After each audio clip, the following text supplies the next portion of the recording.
Welcome you, sir. Thank you. Thank you. Thank you, Dr. Rajendran, for your wonderful introduction about me. And it is a great honor to be a part of this program because I know Dr. Rajendran for the past 7 years, right? He's a bubbling researcher. I mean, always he has a fire, to do something in scientific research, and he has worked in biotechnology. Because I am the witness that he has worked, right?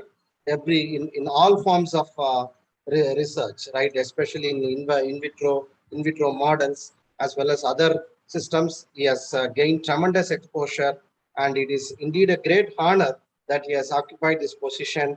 And thank you, Dr. Rajendran, for your nice introduction. And what all he has mentioned, right? It's because of because of my students, right? Wherever the lab it may be, wherever when we have top quality people in the lab, now those people they are going to decide the cell fate. So the talk is about the cell fate, that is the cell death pathways. Wherever it may be in a lab or an institution or an organization, whatever it may be, it is the top quality people, they are going to decide the fate of an organization or institution. So whatever Dr. Rajendran has mentioned, it is all because of the blessings of my mentors as well as my students who have really put their hard effort in raising the lab to this extent. So my thanks, real thanks goes to my students as well as my mentors. So now we will the lecture, that is the death by 1,000 cuts, evolution of cell death pathways. So as Dr. Rajendran mentioned, my area of specialization is cell death and differentiation research. For a simple reason, my postdoctoral work in National Institute of Immunology is all about apoptosis research, and thereafter, right, I have to subsequently my other postdoctoral work also happened to be in microbial pathogenesis with reference to host pathogen interaction series as well as signal transduction mechanisms, and then I have to continue my future perspectives in University of Madras in this form of research. So the title implies the death by 1,000 cuts. Why a death is important for everybody. So those who are really a non-science people, they may ask a question, whether a cell death is such a negative event, right? Why this person is speaking about cell death rather than a cell survival means. For our normal homeostasis, slide is not moving. Yeah, is the slide moving? Can you able to see? Yes, sir. Now moving, sir. Now only moving. Yeah, as you see here, right? It is estimated within a typical year, the mass of a cell person loses through cell death is almost equivalent to the entire body weight. So wherever we eat a lot of food stuff, we derive energy, and whatever the things, calories or whatever the things we consume, there should be a balance between a anabolism and a catabolism. There should be a balance. If it is not balanced, the outcome is so severe, right? So what happens? The toxins gets accumulated, and then the cell has its own mechanisms to just deal with those toxins. And the outset is what is called as the many of the lifestyle diseases like obesity, diabetes mellitus, etc. So the cell death is a very important phenomenon in everybody's life, right? Where starting from the progenitor cells, stem cells, and the differentiated cells, how they are divided and how they are regulated, that is very, very important, right? So certain food and environmental toxicants, the imbalance, what is called as the toxicity, cancer, and chronic disorders like neurodegeneration, diabetes, etc. And then the health, lifestyle, and environmental also plays a very major cue in managing this thing, right? If it is not properly managed, right, then the production is going to be high, the proliferation is going to be high, and then the demise, when it is not properly regulated, it is also going to make a very important phenomenon, right? So this is exclusively true where what happens when cell death exceeds or diminished? When programmed cell death, when cell death is not proper, when it is so much excessive, the outcome is the neurodegenerative disorders, infertility, and AIDS. So these are the causatives. And in contrary, when the programmed cell death is very much diminished, the outset is that the proliferation start pile up in the system. Several cell signaling mechanisms, they go uncontrollably, leading to tumor, autoimmunity, cancer, and importantly, resistance to chemotherapy. So effectively, the cell should cope up with all the stresses, and also they should cope up in maintaining a balance between these two. So that is the very important phenomenon. So what are the types of cell death? Classically, in my PhD days, you mentioned, we deal with the apoptotic cell death as well as necrotic cell death. But now it is not the case. Several conditioned and programmed forms of cell death have really, the research has really gave us various forms of cell death tools. Example, you have this autophagy. We all know what is a necrosis, where the cell, they go a very inflamed or a non-apoptotic accidental mode of cell death, where the morphology is, the cell is totally torn or swollen. So that is a very, very different thing. And in contrary, when you deal with this pyroprotic signaling, maybe certain intracellular pathogens like Shigella and Salmonella pathogenesis, they encounter, recently it is known that such intracellular pathogens, they encounter this pyroprotic special form of cell death using caspase-1. And then for the past few decades, this autophagy research really dominated the cell death research program, where degradation of cellular component within the dying cells in an they are just targeted in a specific autophagic backbone, where sequestration of cytoplasmic material within the phagosomes resides, and then under effective control of certain autophagy genes, they get cleared. So this is a very specific mechanisms. So initially, autophagy was known only in neurodegeneration. At that time, I really remember my father himself, he had some kind of a dementia. He could not able to short-term some kind of a loss. He could not able to recognize the day-to-day stuff like having a idli or something like that. We could not able to interact. Then at the time I was really researching, right? What could be the thing? The dementia, at the time, the dementia, neurodegeneration, and autophagy, they had a very huge impact in research. And then later in University of Madras, we started working in a similar area of working the autophagy, neurodegeneration, as well as in several other settings, including cancer as well as in pulmonary fibrosis. So that is one important area. The next is the oncosis, which is a pre-lethal pathway leading to cell death, which is accompanied by cellular swelling, organal swelling, blebbing, and increased membrane permeability. So the oncotic cells proceed to necrosis. So this is quite somewhat a different mode as compared to necrotic way of cell death, and tremendous work. They deal with this oncotic cell death paradigm as a novel cell death machinery, right? So the apoptosis is a classical form. I hope the audience, the general audience, you all know what is a classical form of apoptosis, which is a programmed cell death where caspase dependent apoptosis. Though it is a predominant cell death pathway, but now caspase independent mechanisms also cooperate in this cascade of things. The next is that what is called as a programmed necrosis, what is called as a necrotic cell death pathway, necroptosis, where it involves certain serine threonine kinase receptor interacting protein, RIP1, RIP3, which operates a specific form of cell death path. And then recently, a review of literature also demonstrates entosis, what is called as a cell invading the other cell, right? The invasion of a living cell into the other cell cytoplasm is what is called as the entosis.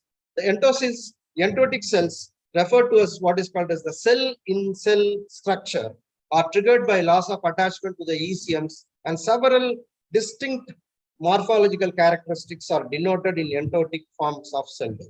So such a very globally, right, everywhere, Dr. Rajendran was mentioning about my students success after the postdoc or any other thing, right?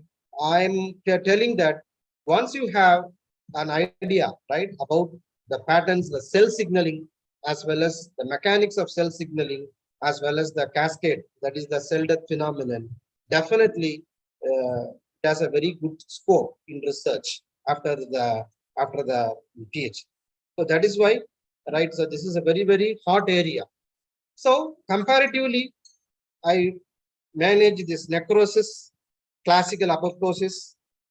Both manners, they are quite different. Where necrosis is a passive mode, it's an active mode. So you have the swelling and lysis in the form of the necrosis, whereas the thing disappears through a condensation, and then inflammation proceeds in necrosis, whereas there is no such inflammation in the case of apoptosis, and then in the case of necrosis, it is externally induced, whereas in the case of classic apoptosis, it is internally induced. So these are the morphological phenomenon. See how the cell itself, how they resemble, right? How a normal cell, what is an apoptotic cell, yeah, autophagic cell death, how they resemble. So this particular slide exemplifies how these things, right? So each and everything, this lecture I plan to take the support of few models, whatever it may be, an apoptosis, pyroptosis, or autophagic forms of cell death. So these are the important area of cell death. Due to time constraints, I'm not going to go in depth into all the forms of cell death, because these are the cell death phenomena that are very, very important. So I will quickly, I'll just take the help of certain classical models and how that will be applied in research. So these are the research opportunities in cell death research opportunities, right? You can do any form. You take diabetes mellitus, neurodegeneration, cardiac hypertrophy, certain drug toxicity studies, right? And how the cancer acquire the resistance. All the areas. One important thing is that how the cancer cell or how the pathogenic cell, how they evade cellular death, right? How they manage the cell death, how they trick the cell death mechanism. That is the only thing. So normal cell will try to balance the cell death phenomenon, whereas a cancer cell will try to trick the cell death phenomenon, because when apoptosis in a cancer cell is not good for the cancer cell. So a cancer cell will try to trick the apoptotic machinery, that is the cell death machinery. So what is the crosstalk between the apoptotic, autophagy, and other cell death? So all these cell death pathways communicate within themselves, right? So the outcome is that whether the cell is going to survive or the cell is going to demise. So what makes is very, very essential. So now coming to the first and foremost, the important cascade, what is called as the apoptotic programmed cell death. This is originally described to the cells that die at a predictable time and places during development. So I think when I started my research career in the University of Madras in the year probably in late 1995, at the time itself, right, the apoptosis is already in a very big role, right? Many researchers who are working in biological discipline, they started speaking about programmed cell death. At the time, it is not that much specialized. They deal about certain DNA fragmentation, caspases, that's all.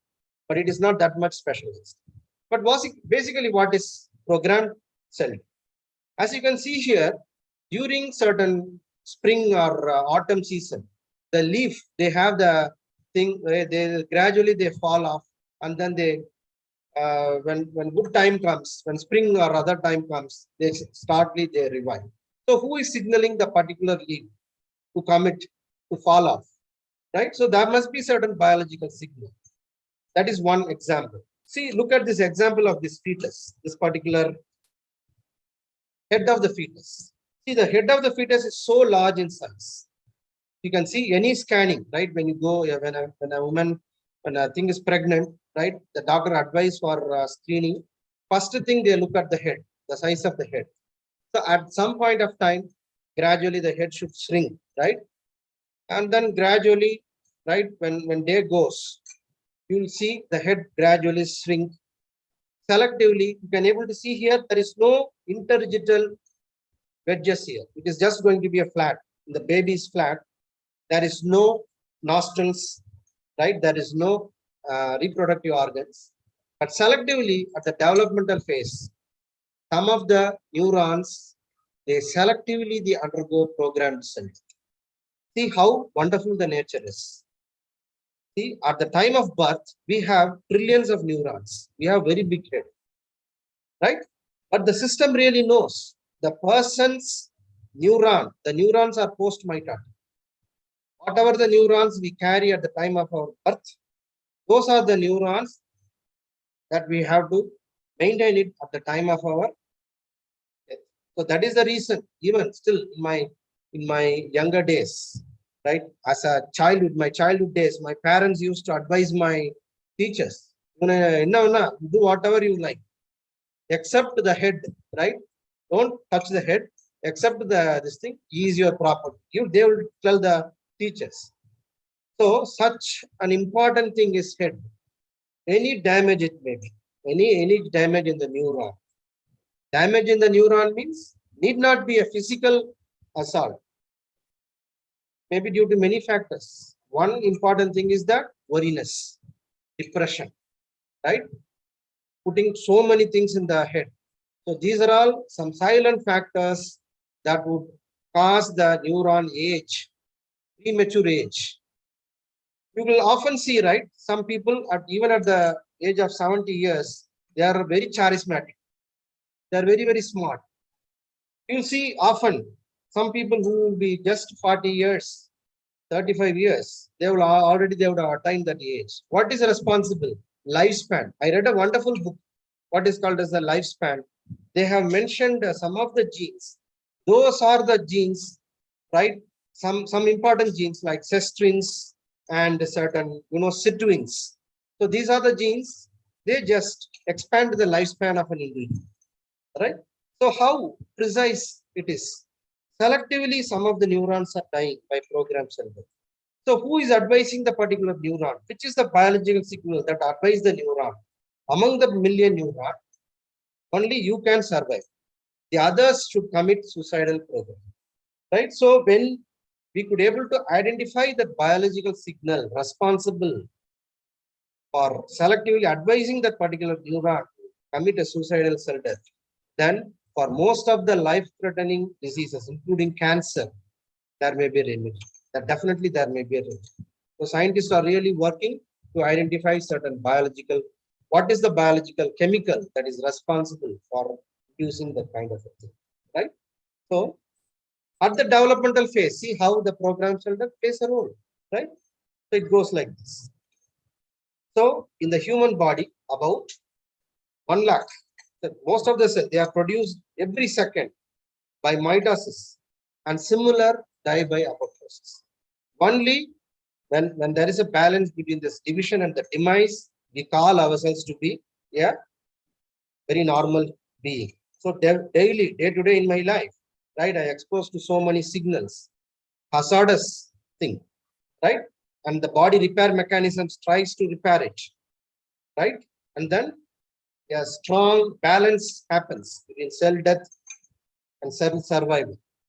So when there is a balance, I claim myself to be a normal subject. When such balance really goes to the other end, that is the very dangerous sign, right? So at the molecular level, you all know two implications of apoptosis. One is that the shell shrinkage happens, cell shows deformation and losses contact with its neighboring cells. Chromatin condensation happens, marginates at the nuclear membrane. The plasma membrane bleeding happens, budding, and finally the cells is fragmented to a compact membrane enclosed structure called as the apoptotic bodies. The apoptotic bodies are engulfed by macrophages and thus are removed. So basically, as you see in this particular figure, certain kind of key important molecules. There is a mitochondrion. So the mitochondrion is a very key organelle, very important organelle. In our system is the mitochondria. Healthy mitochondria, healthy living. Healthy mitochondria, yeah, definitely it can able to prepone an aging, right? The aging will happen at the right time. But when the mitochondria is compromised, that is the outcome of premature aging, obesity, lot of other complications. So as you see here, there is a fundamentally there is a orchestrated molecule, set of molecules. They work together in a very fashioned manner, right? To make this particular initiation phase work, and then finally they go to the effector phase, and finally there is a protein, what is called as a phosphatidylserine, that is embedded in the innermost part of the membrane, and during programmed cell death, apoptosis, they just come to the outer surface and give a signal, what is called as a eat me signal. So once the eat me signal is received, the circulating phagocytosis senses this thing, and then they take and attract the particular cells, apoptotic cells, and then they clear. Right. So that is the hallmark of apoptosis, for which the caspases play a role. I'm not going to go in depth, but basically two types of caspases are there. One is the initiator caspases and the executioner caspases. And the caspases itself, right? They have the death effector domain. The domains are very, very important. Death effector domains and caspase activation recruitment domains are there. Some 30 years back, extensive research has gone into the caspases. What are the domains responsible for the lethality and so. But in nutshell, you can able to see the different recipes of caspases, right? Where some of the caspases that play a role in inflammation, right? Especially for the pyroptosis, you have the caspases 1 exclusively, caspases 1 playing a role in inflammation. And of course, for the apoptosis, initiator and executioner caspases are there where they play a specific role. And this is the domain structure. For a reference, I've kept this slide. See, one more important area, right? So what is apoptosis means? If somebody asks, give her a question, I just evaluated apoptosis using the, certain BCL2 molecule, hit DNA fragmentation, means that is no more, right? You have to now go into the molecular level. At the molecular level, what are the factors that cause programmed cell death? So one of the major core area in my lab is that we deal in BCL2 family proteins. So the BCL2 family proteins are very, very central. There are two types of BCL2 family proteins, like how within ourselves, how there is a very good one in ourselves, and also we have the whether negativity. So the negativity and positivity of oneself trust within ourselves. It is our control, right? To show our negativity or our positivity. Likewise, in the BCL2 family proteins, it is very much central in the case. Several types of proteins, they make a thing. There is a pro-apoptotic BCL2 family member and the anti-apoptotic BCL2 family member. So the pro-apoptotic family member include many recipes like BIM, BIC, right? BAC, right? And then BAC's BCL2 ratio. All these things can be evaluated. And then you have the anti-apoptotic, you have the BCL extra large protein and many other such proteins. They just, these are the subfamilies of the BCL2 related proteins. And this play a very, very important role in regulating the apoptosis. Example, how? So apoptosis generally divided into two things. One is an extrinsic mode and the next intrinsic mode. So you can see here in this extrinsic mode, the tumor necrosis factor ligand bind to the tumor necrosis factor receptor, and then a complex one is formed, and then this complex one in turn gives complex 2, what is called as the death inducing signaling complex, And this death-inducing signaling complexes recruits what is called as the procaspase. 8 and 10 becomes active caspases, 8 and 10.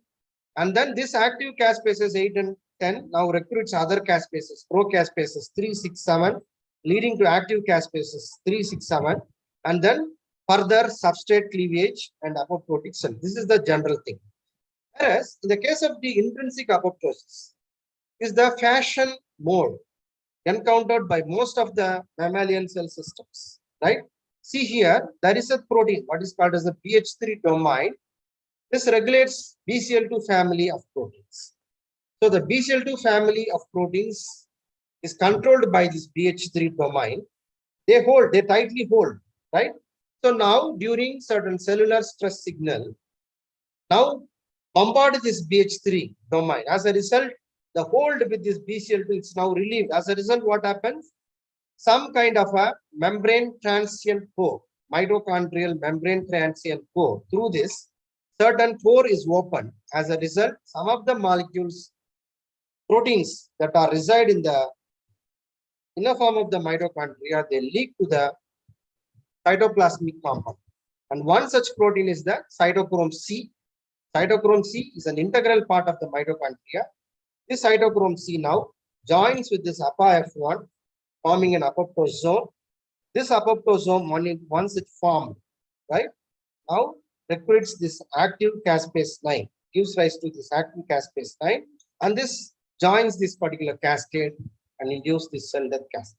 So what are the mechanisms, right, of apoptosis, classical apoptosis? We have to deal either with these extrinsic proteins as well as these intrinsic proteins, how they are regulated, and what are the inhibitors, like how there are inducers of apoptosis, there are also inhibitors of apoptosis.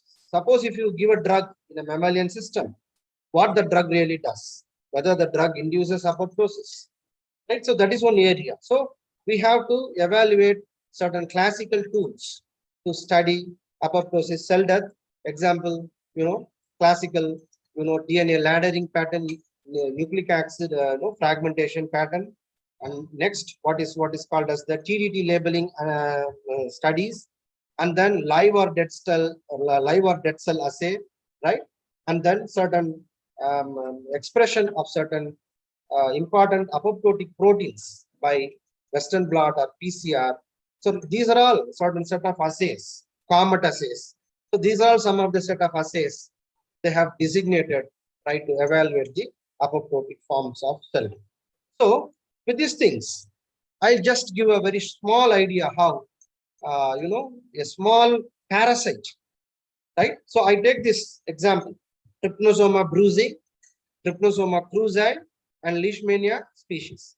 So these three are model organisms for most of the audience. If they are not from North India or from Kolkata, this may sound to be very, very new.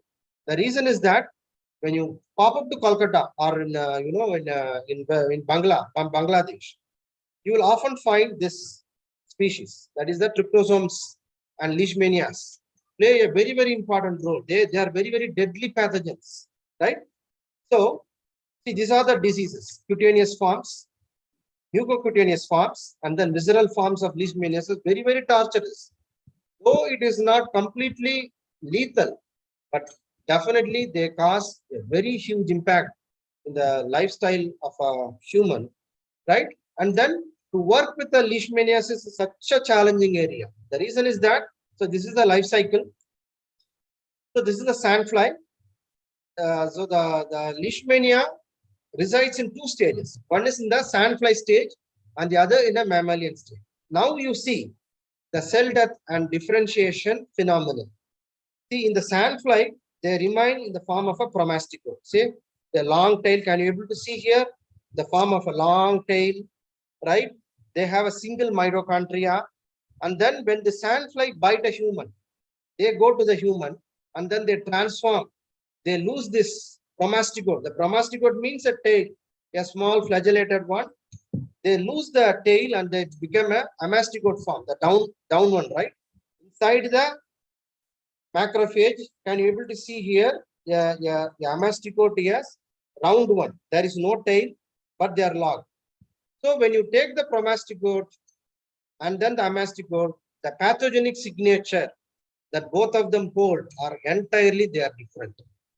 So when you give an anti-leishmanial agent, the way the promastigote die entirely different as that of the amastigote. Of course, both of them they are going to die by apoptotic mode of cell death, but the way they behave, the cell death pattern is exclusively different.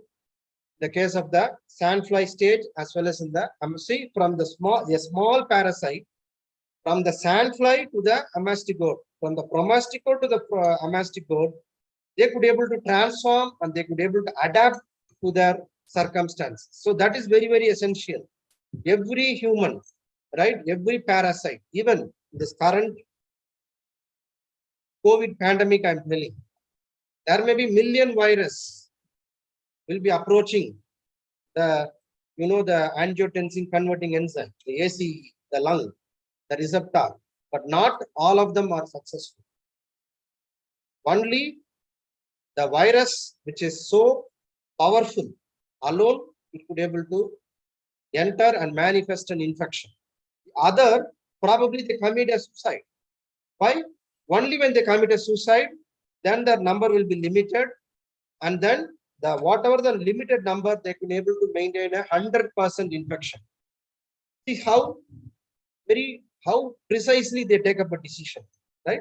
So that is important. See here, in this case of this thing, the apoptotic stimuli. Apoptotic stimuli means when you give an anti-leishmanial agent, causes condensation, fragmentation, and then, as I told, the phosphatidylserine serine exposure is a hallmark of apoptosis. Cell shrinkage happens, blebbing and fragmentation, and then finally you have the phagocytosis. These are the corpses are cleared by phagocytotic cells. So this is the general phenomenon. So we wanted to show, right, how in a tricky post-pathogen series, how a leishmania could be able to manifest this thing, right? So we performed anti-leishmanial agent, right? So this is the J774A4 macrophage cells. We give anti-leishmanial agent. See, at definite time point, the anti-leishmanial agent be able to cause attentionable cell death, preferably apoptotic cell death. How apoptotic cell death?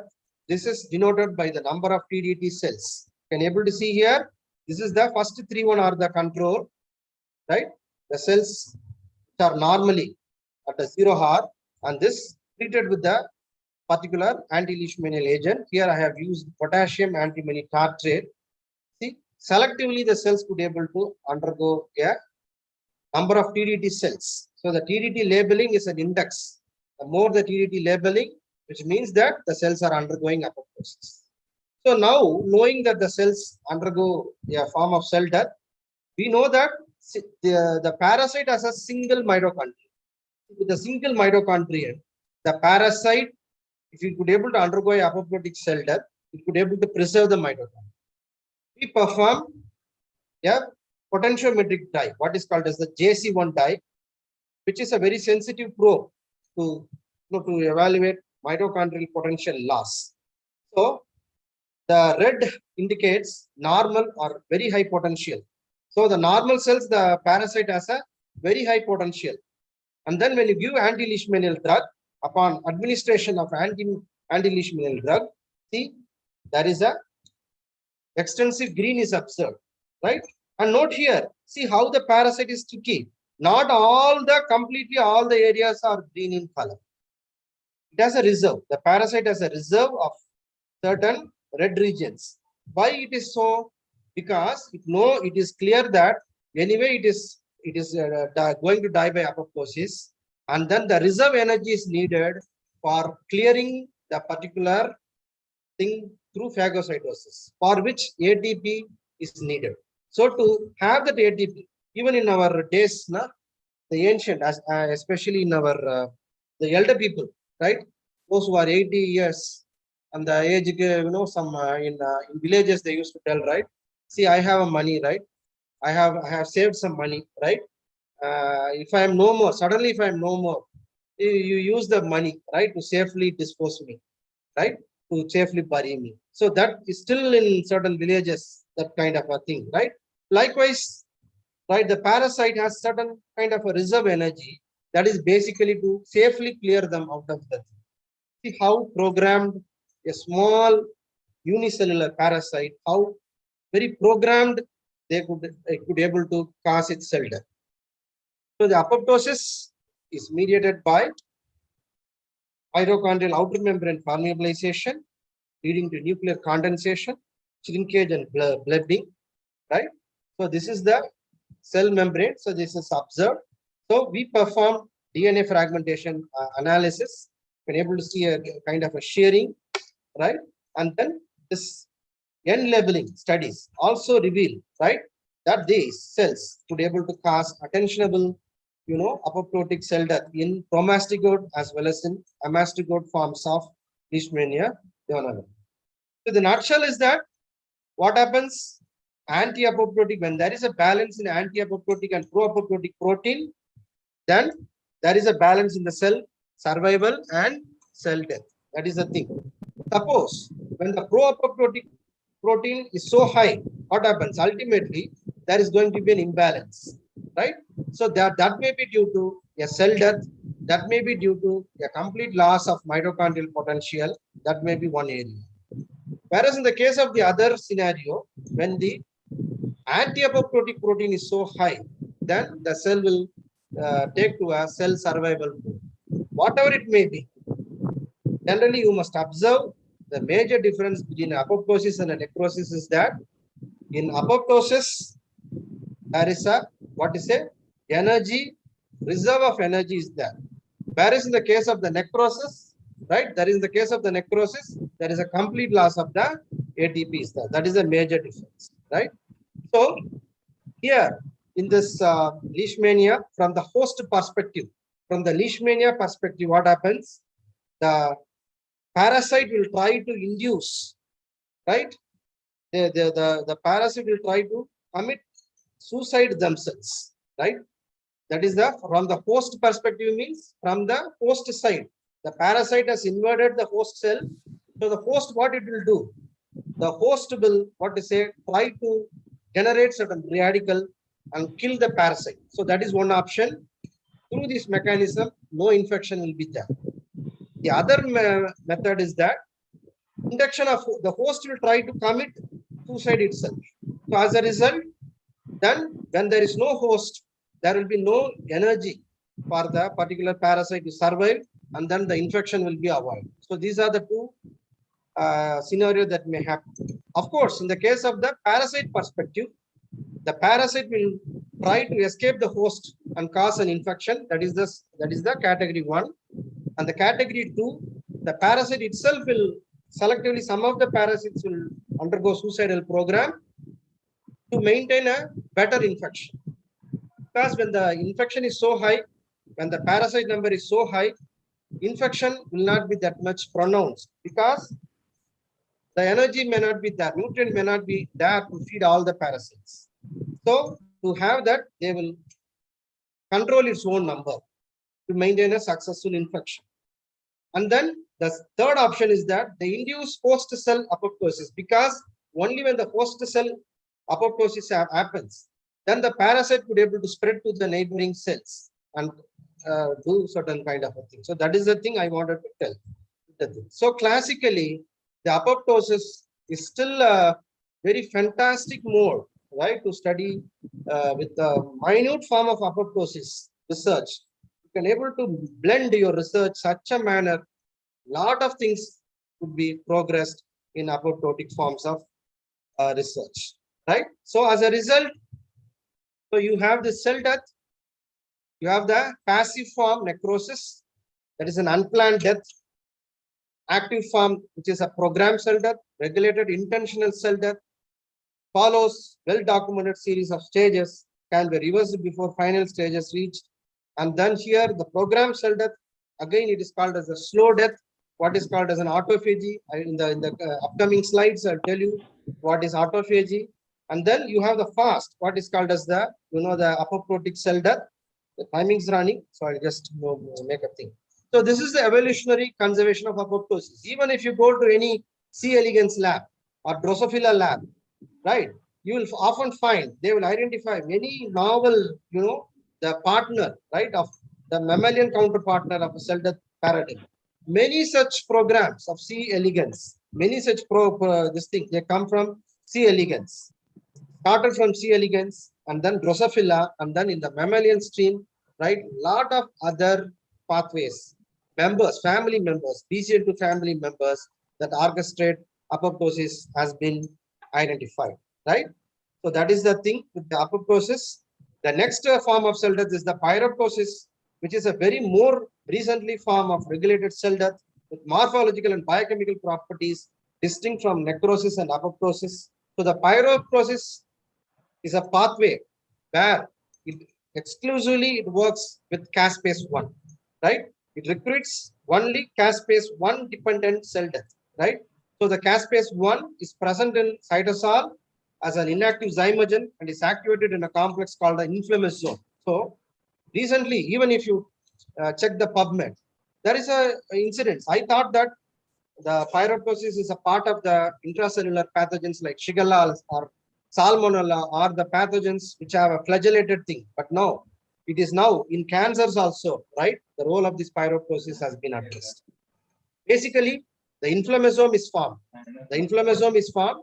Further, the inflammasome recruits this caspase. As you see here in this figure, look at this, the flagellin, right? And then certain amyloid beta protein, right? And certain other thing causes an inflammasome. The inflammasome is the very, pardon, hello?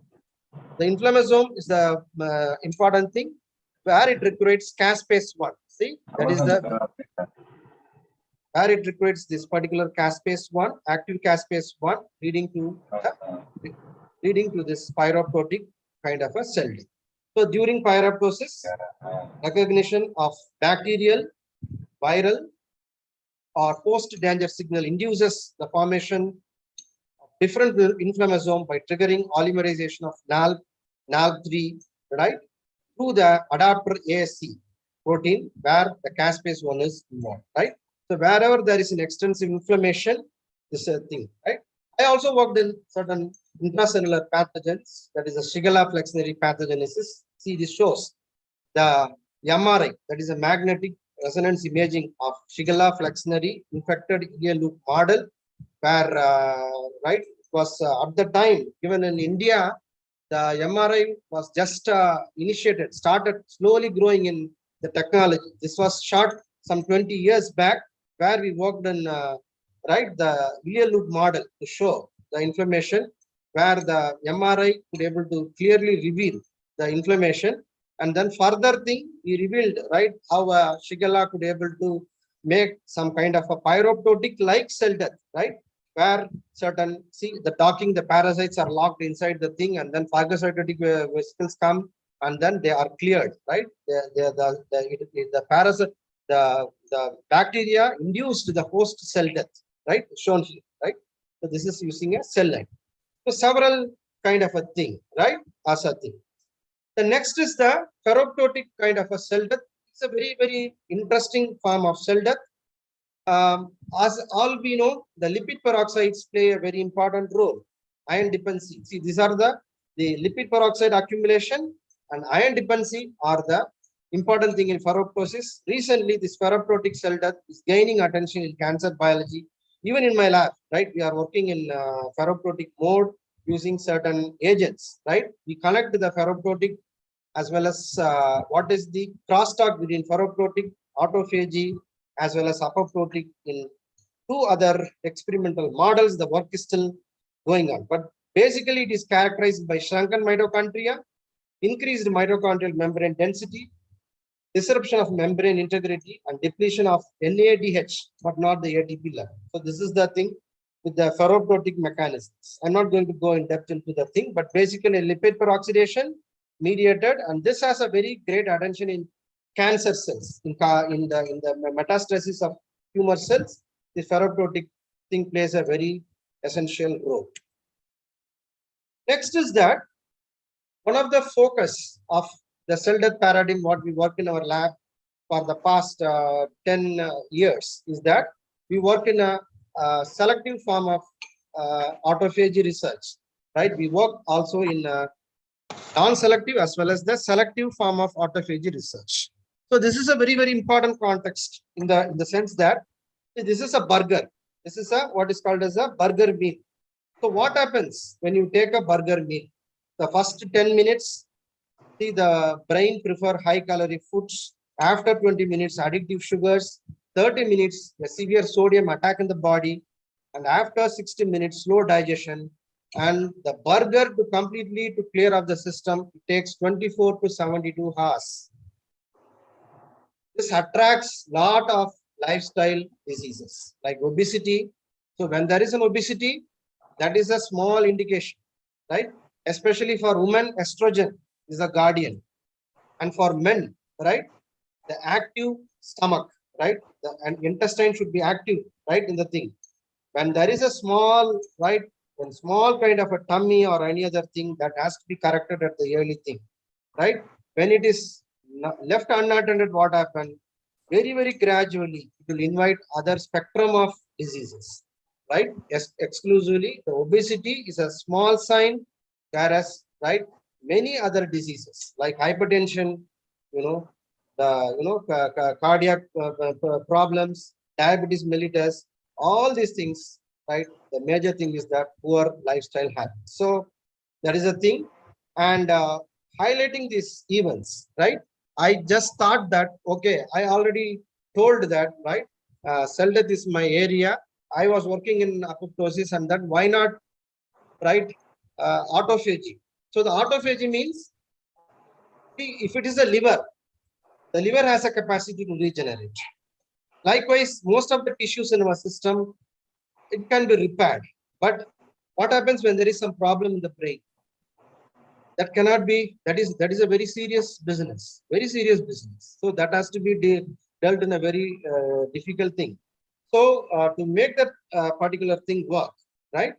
So whenever the neurons are post-mitotic cells, so any damage, any stress, that has to be immediately that needs an attention. So autophagy is a mechanisms, is a kind of a mechanism where the damaged organelles, damaged proteins or misfolded proteins can be corrected. They can be repaired. This is kind of a repair mechanism. They can be corrected and brought to the. So as you see here, autophagy could be able to prevent cancer. Autophagy enhances muscle performance. Autophagy prevents neurodegenerative diseases. Autophagy regulates inflammation. In every phase of thing, the autophagy plays a very important, right? So as you see, in every form of religion, religiously, if you take Hinduism or Christianity, every form, right? The fasting is integral part of our culture, right? So the fasting, whenever we are fasting, right? The fasting, the starvation causes, right? Induces autophagy by multiple mechanisms, maybe multiple mechanisms, but fasting actually is very, very good for the system, where the starvation could be able to, what to say, wherever the protein that is not at all necessary, that will be cleared. The toxins will be diluted. All these things happen in two processes. So where all do we encourage autophagy? That's a very simple process. When you have your dinner at 7 o'clock and then go to sleep at 8 o'clock, from 8 to morning, right? That is a phase. That is a well-defined phase of an autophagy, right? Something is going on. Some correction is going on. The DNA repair mechanism is going in an effective mode, that state, right? So this is the thing, right? The fasting plays a very, very crucial role in making a very healthy lifestyle. So the cellular homeostasis is maintained by ubiquitin protease system and lysosome-based autophagy is one of the major form of research. And this is the normal versus the autophagy thing. So the normal cell grows and divides, whereas the case of the autophagy, the growth ceases, right? The cell instead focus on internal cleaning happens in this kind of thing, right? So the autophagy has survival, many beneficial role. Survival during short-term starvation, defense, longevity, cell size, many kind of thing. So knowing this thing, in our lab, right, we worked in several models. We worked in Alzheimer-like model, right? It is not an proper Alzheimer model, but Alzheimer-like model. And also we work in pulmonary fibrosis model to evaluate the autophagy. See, this is a very concrete thing, right? Slowly, right, a cup-like vesicle is formed. This is called as isolation membrane. And then the isolation membrane, some other protein, they gradually pile up. And then the autophagosome, they close the circle. This is called as the autophagosome. And then they are docked to lysosomes. The lysosome is an acidic component in our thing. And then once they are docked, right, then the damaged protein, whatever the proteins that needs to be recycled, they go inside, they are repaired, and then they are now, when it comes back to the pool, they are repaired and come in a very important way. Autophagy has close connection with apoptosis. Apoptosis, when apoptosis fail, autophagy comes in a role. And when autophagy fail, right, then apoptosis will not work as efficiently as it was earlier. So that is the major thing. And several forms of autophagy we have worked, right, like what is called as the macroautophagy, microautophagy, chaperone mediated autophagy, right, microphagy. So these are the several recipes of autophagy: mitophagy, allophagy, eophagy, lysophagy, and these are the targeted cargo, right? So we work in selective forms of autophagy, and this is the connections of autophagy with our system. Cellular homeostasis, autophagy has connection with cellular homeostasis. Autophagy has connection with the energy homeostasis. It has connections with ATP. It has connection with infection, right? And so many things. The autophagy is very central thing. And at the molecular level, we dissected the initiation, elongation, autophagosome, and all the stages of the autophagy. This is the overall stage of the autophagy, where initially certain proteins like beclin, BPS34, certain proteins, they pile up, where LC31 and LC2 conversion is the very essential stage. And then the elongation is the next stage. And then the third is what is called as the autophagosome formation, and then the lysosomal dock, right? So we just evaluated these forms of autophagy using certain set of autophagy genes, right? Two kinds of things. One is the mTOR dependent autophagy. So when mTOR is activated, autophagy gets inhibited, right? So that is one form. And the other one is what is called as the mTOR independent autophagy.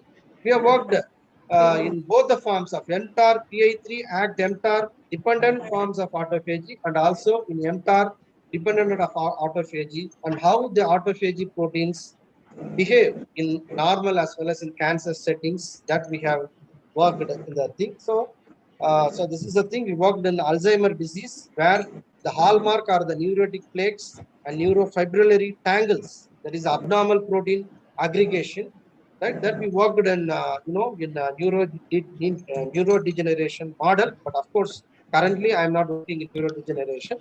But in past, we worked in neurodegeneration, where autophagy has been shown to really help.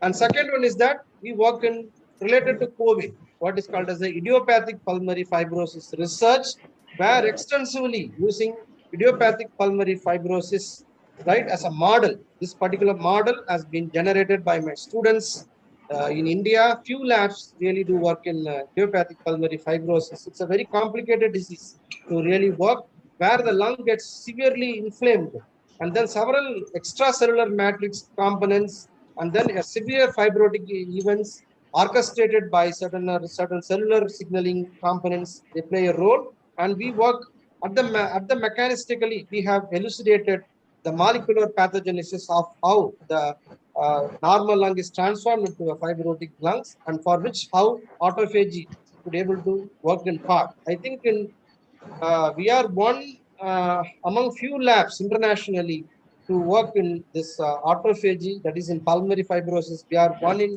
few labs to show the functional role of autophagy in pulmonary fibrosis. As you see here, we worked in initiation as well as the elongation stages. So the using a titratable, that is a celestrol, using one particular antifibrotic drug, we show that this antifibrotic drug could be able to selectively induce autophagy. This is a Western blot analysis. We have several other analyses to show electron micrograph analysis also to show the autophagosomes. formation of certain autophagosomes. And then we also show the role of the NRF2 TIP1 as an important adaptive protein in autophagy. We connected the cellular rescue protein, what is called as the NRF2 protein. Earlier we worked in EGCG in pulmonary fibrosis, how EGCG could be able to actively induce NRF2. And then further, we are the one to show the role of a particular P62, an adaptive protein. This particular protein connects autophagy, that is the through NRF. This is the particular protein that links NRF2 and autophagy together. So this is the confocal microscopic expression of the P62 protein that plays a role in pulmonary fibrosis. And then furthermore, we do work in connections, how autophagy and apoptosis could be connected together, how Becklin, what happens when you just remove the Becklin, whether apoptosis will happen. Likewise, when we have a BCL-XL, we the BCL-XL, how this should behave. So these are all the further works. And yet another thing, in a collaboration with a private hospital here, we are interested to study a novel, this thing, what is called as a virophagy, a disposal strategy to combat COVID-19 infection. So this particular institution, we started a collaboration of how the things could be, controlled. The COVID infection thing could be addressed using a virophagy kind of a thing, right? So likewise, the autophagy plays a very important role in the metastasis of cancer, where right from the primary to the secondary state of the tumor cells, right, as well as all the mediators, the cell death paradigm, each and the other cancer cell signaling networks, the cancer cell death modalities play a very, very crucial role. Our hypothesis to integrate, right, all the signaling networks, and then using bioinformatics and other approaches, selective approaches, in vitro models, in vitro tools, and selective siRNA based assays. How these signaling networks, right, could able to impart, could able to collaborate with autophagy or cell death modalities research, or whether further any other cell death, novel cell death modalities do exist, is the current state of my research in University of Madras. Right? So this is the area where the primary tumor intravastation and survival from the primary tumor to the expansion, that is a metastatic phase. Many things work, like epithelial to mesenchymal transition, metastatic cases. Under the situation, how the cell death modalities could be operated. One of the areas that we have currently we are doing. So likewise, the autophagy can behave differently in cancer cells. This is a debate, right? Whether they could be able to, what you say, help a cancer cell or destroy a cancer cell context, right? So these are the research focus that we are doing in and finally these are the profile of my laboratory. And right, finally, I would like to thank my all my past students, postdoctoral students, and it is very good to know that all of my students, right, maximum, right, 90% or more people, they are occupying in prestigious position. So indeed, it is indeed a great honor for me, right, to get such a good students. And my thanks goes to current scholars. Shaukat, he is working in colon carcinogenesis, and Mohan, Harita, Rabita, and Shivani are newcomers. They will be working in certain novel cell death modalities in pulmonary fibrosis or in certain forms of cancer settings. Thank you very much for your attention. I hope I did not take much time. I appreciate any questions. Thank you, sir. Thank you very much for your elaborate lecture on death by 1,000 cuts, evolution of cell death. Thank you so much, sir. Dear participants, now the session is open for your clarification, doubts. You can interact with our guest or post your question in chat box.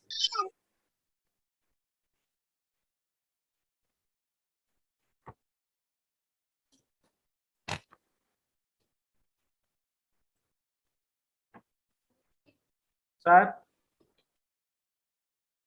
Sir, Yeah, I had a question. Can you relate stress with Yeah. apoptosis?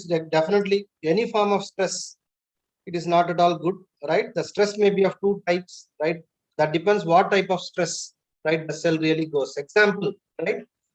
Free radical is a stress, but certain amount of free radical is needed for smooth running of our cellular machinery, right? When the free radical is so high, it is really dangerous to a normal cell, even to a normal cell. So definitely stress is one of the major responsibilities for cell death modalities, for causatives of cell death modalities. And cell death modalities also, right, work coherent in what type of stress is received, right, depending upon the types of stress, electrophiles, right, or drugs, toxic metabolites. So they have a mechanics in the context of the disease, they work accordingly.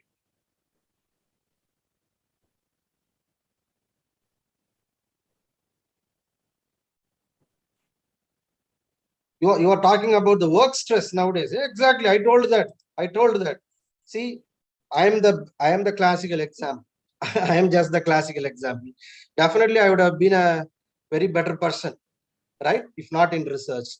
Everything is a very tedious thing. Life is a very competition, right? Life is so competition, right? For assistant professor, they have to push off for other level. For a PhD scholar, right? They have to just get their career goal and other kind of thing. Everybody they have a stress. Definitely, it is all how to manage the stress, right? But biologically, I say that, right? The brain is such a sensitive organ, very, very sensitive organ, right? So the more you happy, the more you keep yourself calm, the more you are very happy, right? And this thing, definitely by default, right, there will be a balance in cell death modalities. I'm not telling that, the research really describes that. Most of the premature aging or many diseases, lifestyle diseases, the major thing is the extensive stress, right? You take the average blood pressure, hypertension. Indians, they have a very big hypertension. What could be the reason? What could be the reason, right? You just aram say, you just relax for some time, right? And then you check the blood pressure level, right? And then the same thing, you put too many things in your head, definitely, right? But definitely that has an impact on cell signaling modality. Because everything, when you are thinking, right, you get appetite, right? Cell starvation, right? Everything it hurts, right? Biologically, the biological behavior, right? The for any individual varies upon the mood behavior, everything depends upon how we think. So the most important thing that what are the word you speak, what you think, and what are the company you have. These are the three things in one has to be very, very careful. The word you utter, you have to be very, very careful, right? The company you associate, right? And what are the foodstuff you have, right? Then that's all. Life is something easy. Any other questions? Dear participants, you can interact with our guest. If you have Even any, after your thing, you can write me. You can write me to my mail address. Probably it's just simple sudhandiran@yahoo.com. So basically, we work in cell death modalities only. If there are any researchers also, please, any help with me, right, in performing certain experiments. I am very, very open, right? I am very, very open, right? The lab, in our lab, we do have facilities to operate cell death modalities, right? So definitely, right, I will be in a position to support you. At least for the next 5 years, I'm a bit safe. so I think no more questions from the participants. So we move to end of the session. So thank you, Dr. Rajendran, for this wonderful opportunity. Right, I should thank you for really considering me too, right, among the experts, panel of experts. So it is a great opportunity. Though I could not able to see the face, but I could able to see the active participation of the participants throughout the thing. And thank you very much for your thing. Thank you, sir. Thank you. So now I invite Dr. G. Priya to deliver the word of thanks.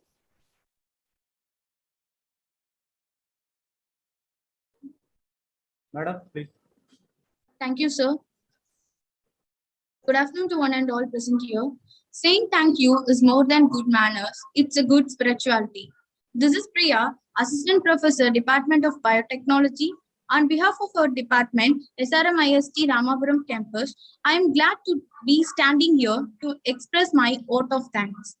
First of all, my most sincere thanks to God for making today's event a successful one. I wholeheartedly thankful to our today's guest of honor, Dr. G. Sudhandiran Sir, Associate Professor, Department of Biochemistry, University of Madras, Guindy, Chennai, for accepting our invitation, sharing his valuable time and sharing his science and research knowledge in depth by 1,000 cuts evaluation of cell death. Sir has explained elaborately about apoptosis, features and types, role of caspase, BCL protein in apoptosis, extrinsic and intrinsic apoptosis signaling, host pathogen interaction, evolutionary conservation of apoptosis, pyrotosis, ferrotosis, and its features. I hope all these information might be useful for all participants to enhance your scientific knowledge and research. So once again, thank our guest of honor for his excellent lecture. I would like to take this opportunity to place and record our RT thanks to our management Dean Sir, VP Admin Sir, and VP Academic Sir for their constant support and encourage to organizing this FTP program. A special thankful to our respected HOD Sir for being the catalyst that stimulated us to do our best and standing as a pillars of strength. I would also thank all my colleagues for their teamwork and efforts in this event. A wide round of applause and thanks to all participants who made the event a memorable one. Your participation, discussion, questions, and comments are always giving new ideas and encouraging us to organize more events like this. So once again, my thanks to all participants and expecting the same in all our programs. Finally, I would like to thank each and every one of you for being here and making this day a wonderful one. We will meeting on tomorrow in another session. Thank you all. Thank you, sir. Thank you. Thank you so much. I really appreciate. Thank you, Dr. Thank you, Rajendran. Thank you. Bye-bye. Participants, we will meet in another session tomorrow. Have a nice day. Bye-bye.